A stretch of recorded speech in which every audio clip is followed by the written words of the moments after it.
doing the hanging off of buildings and shit like that. I think I broke my foot, my arm. I crushed 3 of the vertebrae in my spine, and I broke my hand once. Personally, it's not something that I would ever think of going out there and doing. All I could say is just, you know, don't fall. And it's a good spot. It's definitely the next level of wanting to get your name up. And that's not the level that I'm on.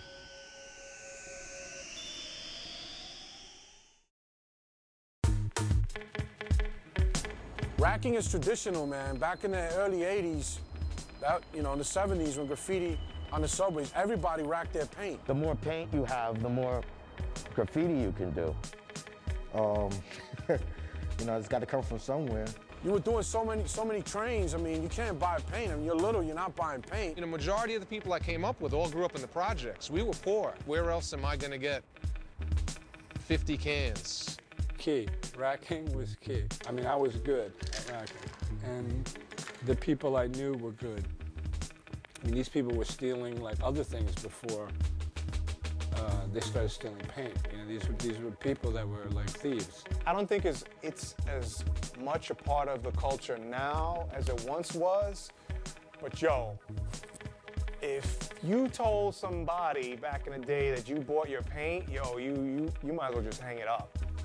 Racking was always a part of the whole culture in the beginning. I've always racked my paint, and that's because it was, hard to come by, and also that's how it was supposed to be done. That's how it was taught to me. Part of the sort of excursion of graffiti writing was about going to obscure places and getting paint. And in the process, you'd be doing your business like to and fro. 100 cans or more, you're doing it. These cats will go, and in one day you get hundreds and hundreds of cans, so much that the car would be like sunk to the floor scraping. There was times we used to do shopping carts. We used to go to Pergamon and Rickles and fill up a shopping cart full of paint and just walk out the garden section. I got my one good crazy racky story. Security guard was there, sort of waiting, and I thought, like, the thing is, I just have to do it cool. I just have to pick up the bag and just walk out. Got through the door, started to walk down the street. The guy's like, excuse me. Excuse me. I turn around, I'm like, yes? He's like, you dropped your wallet. Vanna Squad's full of shit. People that chase around fucking graffiti writers all day. Come on, man, there's real crimes in this city. We here to get up, We ain't selling no drugs to nobody. We're not killing the community. We're beautifying the community. What they basically do, man, is they go out and they're like secret operatives, they're like undercover cops that go out and try to infiltrate and try to arrest writers. The Vandal Squad, as I knew it, was just as savvy as any graffiti artist. They were just as well versed about the history of graffiti. They knew who had beef with who and who was bombing where. And in a weird way, that kind of coexisted with writers, because you knew that they were around and you knew that they had a certain list. When we got caught, I was shown a list that actually impressed me. The same people that were at the top of their list would have been at the top of my list. Vandal Squad, fuck them niggas.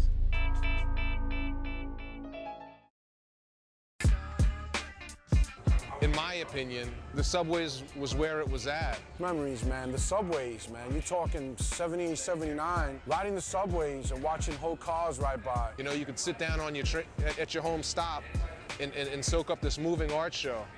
So fun, man. I mean, I miss it. I wish it can come back. All City used to mean being up on all the train lines and being like king of them. And I took King of the Fours and I had every car inside, out, panels, throw-ups, went out to the 2s and 5s, the 1s. No matter where you go throughout this city, you're gonna see this guy up. Not like a tag or 2 tags, but being up a lot. And not just jump out your car, catch a couple of tags and be out. That's cheating. It's funny how this New York City subway movement did kind of just die.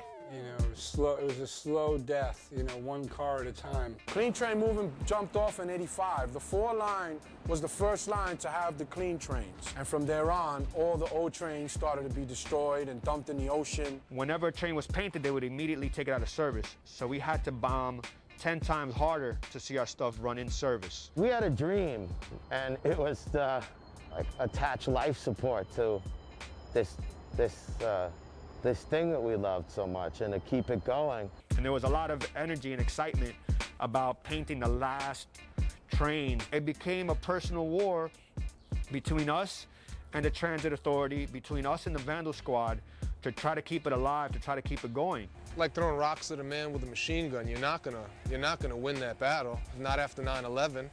I think that those actions are easily misconstrued. You know, Code Orange has changed the way we look at a man in a tunnel with a hood over his head and a bag in his hands. They have it in control, they have it in check, and they have the money to keep it clean. And they have the new stainless steel subways. I mean, you do a train, it gets buffed. I mean, the same day it gets clean. It really doesn't pay to paint trains anymore. You're only painting for the feeling and for the photo. Graffiti is relevant.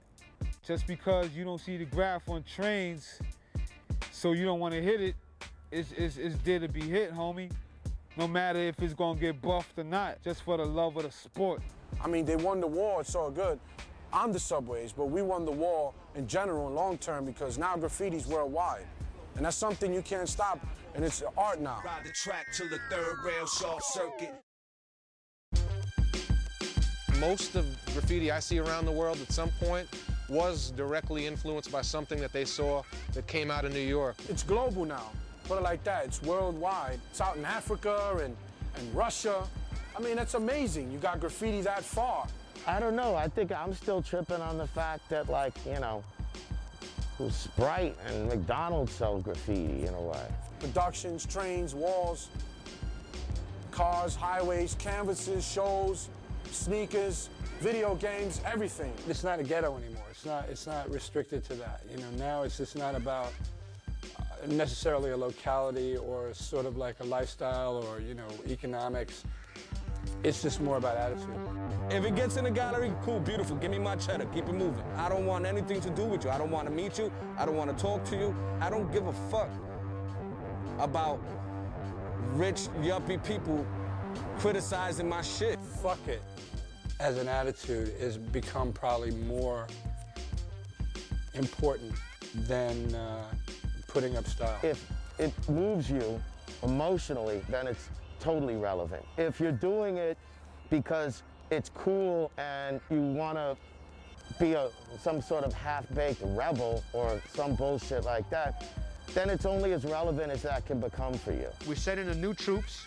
They're young, they're equipped with new ammo, and they're doing damage and they're getting up, and I love it. We've figured out how to make ink in our own mops, in our own train keys.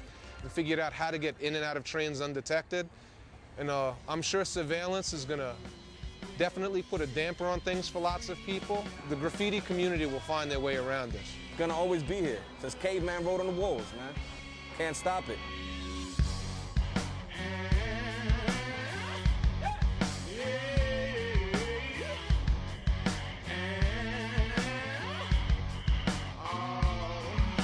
We dying over black gold, they harvest in the sand. Presidents living marvelous, they starving in Sudan. It's obvious we walk a blind path to oblivion. The book of Judges, read the scriptures, I'm like Gideon. Light my fire, start my engine. When Pharaoh becomes Moses, it's medicine for who listens. A veteran with a mic bringing prophecies to fruition. Motivational verses under adverse conditions. You're caught in the mainframe. I seen the names, man. They watch you from the street lights, you and your main man. The barcode around your neck, same as your name brand. You're lost in a strange land, no thoughts of a game